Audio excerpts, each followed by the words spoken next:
sans financement. Et ceci afin de participer à son niveau à la réduction du phénomène de chômage des médecins, environ 300 médecins par an au Cameroun, mais sa formation n'a pas été orientée ainsi. 3. Bâtir le rêve de quelqu'un d'autre. Bien qu'être un employé vous donne certains avantages compte tenu du fait que vous appliquez juste les directives du patron, il faudra sans doute que vous gardiez bien à l'esprit qu'une entreprise doit être rentable. Et pour qu'elle le soit, il faudrait que ses employés lui apportent plus que ce qu'il coûte à l'entreprise en question.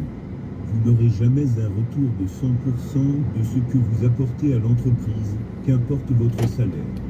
La valeur que vous apportez en tant qu'employé à une entreprise ne vous est pas rendue à 100%, tandis que votre patron a non seulement un retour de 100%, mais il peut aussi utiliser la valeur de tous ses employés pour la transformer en revenu financier. Vous mettez donc votre rêve de côté lorsque vous travaillez pour quelqu'un et vous participez de manière efficace à l'édification du sien.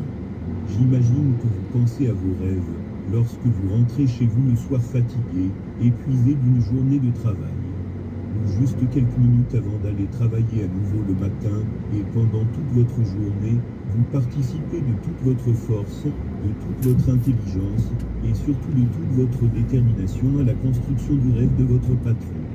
La réalisation du rêve de votre patron prend même une place plus importante dans votre vie, par rapport à la construction de votre propre rêve vu que vous y passez plus de temps. Et ceci en échange d'une somme, le plus souvent minable. Quelle hérésie. 4.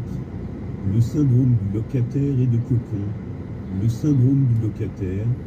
Travailler dans une entreprise qui n'est pas la vôtre, c'est comme être locataire dans une maison et que le loyer coûte plus cher que le crédit de remboursement de la maison par mois. C'est-à-dire que quelqu'un d'autre est beaucoup plus gagnant que vous qui habitez dans la maison. Non seulement vous jetez votre argent par les fenêtres, mais vous participez à la construction de quelque chose qui ne vous appartient pas, compte tenu du fait que vous pouvez être éjecté du jour au lendemain. Lorsque vous êtes un chef d'entreprise, l'entreprise vous appartient, vous pouvez la vendre lorsqu'elle ne vous intéresse plus. Le syndrome de cocon. Plus longtemps vous resterez salarié, plus vous trouverez cela normal, plus vous hésiterez à vous lancer dans l'aventure, et vous tomberez dans ce syndrome de cocon, cette zone de confort. Vous n'aurez pas affronté vos peurs, vous n'aurez jamais essayé de dépasser vos limites, et vous finirez par rester coincé dans l'ornière. 5. La sécurité de l'emploi est une illusion.